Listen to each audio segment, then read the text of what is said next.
Break के बाद programme में एक बार फिर खुशामदीद। अब हम बात करेंगे कराची के हल्के NA 248 की, जो शहर का गुंजान आबाद इलाका है और सनतों पर मुश्तमिल है। हल्के में पानी, सीवेज और तबाह हाल इंफ्रास्ट्रक्चर है, अवाम परेशान है। कराची से अजहर शाह ने रिपोर्ट तैयार की है, उसमें तफसीलात देखते हैं।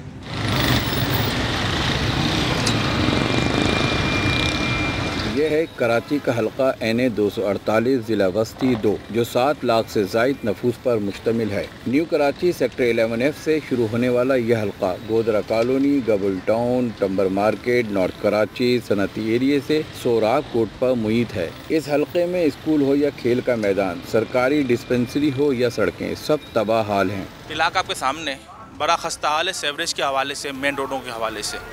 पिछले जो MNA और MP गुजरे हैं, उन्होंने सिर्फ चंद गलियों की हद तक तो काम करवाया है, लेकिन ऑल टू ऑल पूरे NA और जो MP का इलाका लगता है वहाँ काम करवाने में बिल्कुल नाकाम रहे। सबसे अहम मसला जो है वो सेवरेज का है, पानी का है और ये सड़कों वगैरह का है।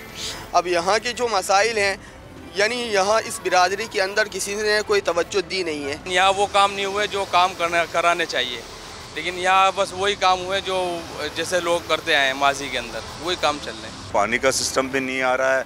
अगर कोई दूसरी चीज़ है, सेवरेज है, पार्क्स वगैरह है, एजुकेशन के हवाले से, स्कूलों की आप हालत देखें तो थोड़ा सा इंटरफेरेंस इनको भी करना चाहिए।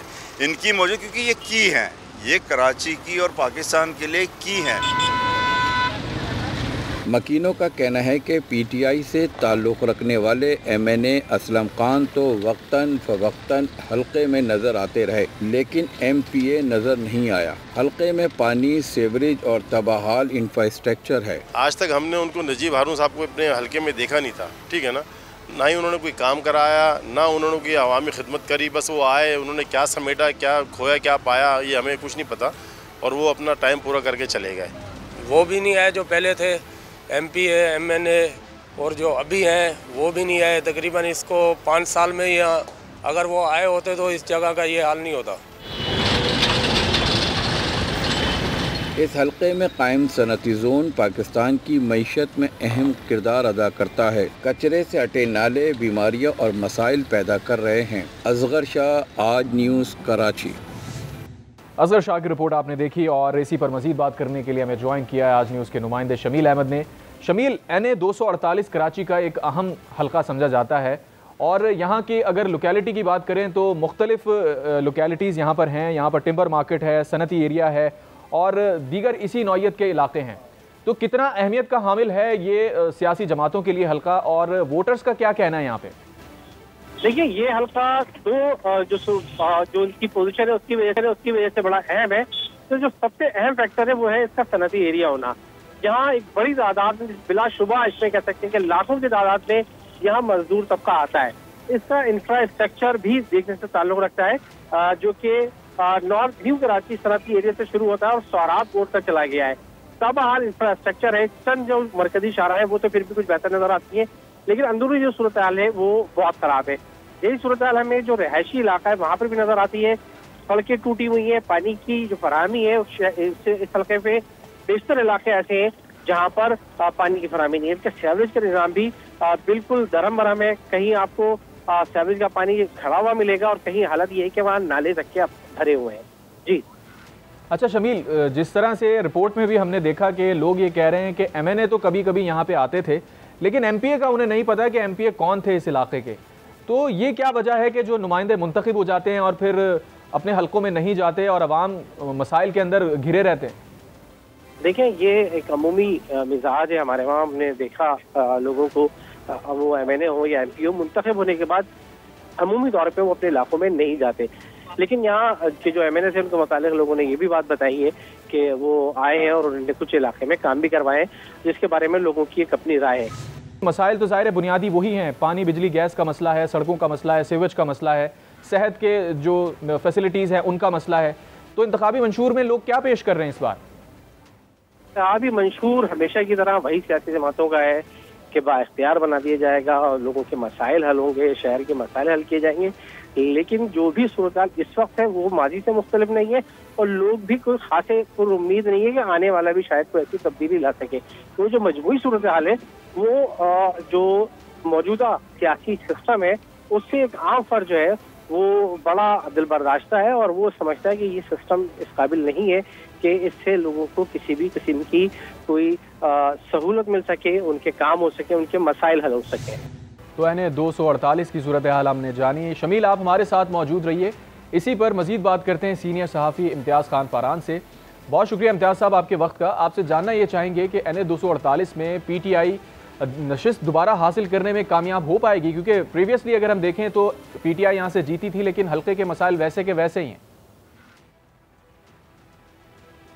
देखिए, इस वक्त जो आप बात कर रहे हैं PTI या दूसरी जमातों की, तो PTI की सूरत हाल आपके सामने है और इस हल्के से PTI किस तरह कामयाब हुई थी ये भी आपको पता है और हम सबको पता है।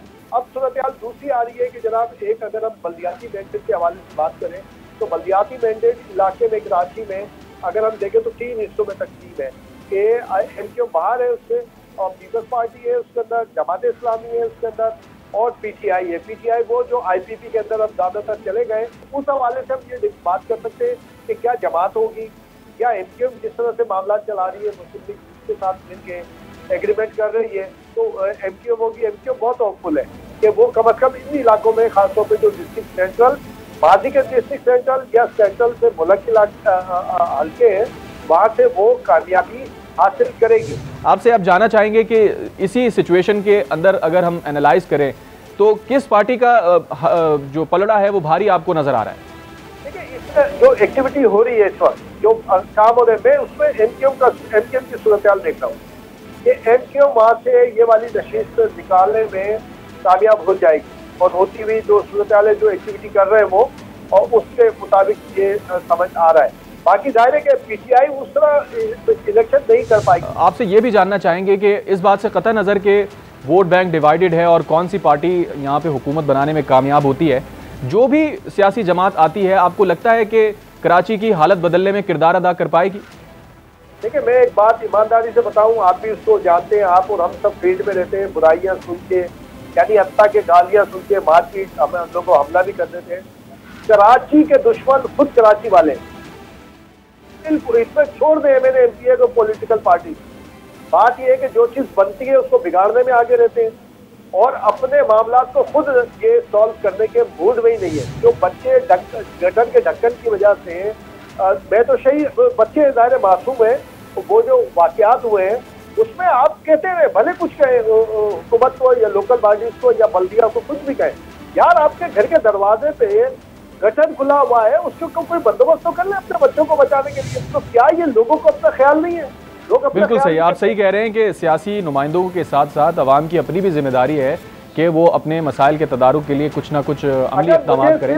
एक मुझे थोड़ा सी इजाजत दे दें, ये देखें, पानी की किल्लत की बात होती है कि कराची में पानी की किल्लत है और सेवरेज का भी। आप उठा के देख लें, Karachi water and sewerage board का पूरा जितने मुलाजमीन है, 80 to 90% कराची के लोकल लोग मुलाजिम हैं। उनको जरा शर्म नहीं है कि उनके इलाके में पानी नहीं आ रहा, 10-10 हज़ार रुपए लेके वालमेंट पानी बेच देता है, सफाई नहीं करता। आप उठा लें, पूरी लिस्ट उठा लें मुलाजिम की। अफसरान आपको थोड़े बहुत जो आप ये बोल देंगे कि MD या वजीर या उसको भले आप करें, लेकिन मुलाजमीन यहाँ के लोकल है। बिल्कुल इम्तियाज़ फरान साहब, आपने दुरुस्त कहा कि डेवल्यूशन ऑफ पावर बहुत ज़्यादा ज़रूरी है। डेवल्यूशन ऑफ पावर नहीं की जाएगी तो अवामी मसाइल हल नहीं होंगे। आज के इस प्रोग्राम में हमने बात की NA 47 और कराची के हल्के 248 की। इसी पर बात करने के लिए हमारे साथ मौजूद थे सीनियर सहाफ़ी इम्तियाज़ खान फारान और हमारे नुमाइंदे शमील अहमद ने भी हमें ज्वाइन किया था। अगले प्रोग्राम में हम किसी और हल्के को डिस्कस करेंगे। इजाज़त दीजिए, अल्लाह।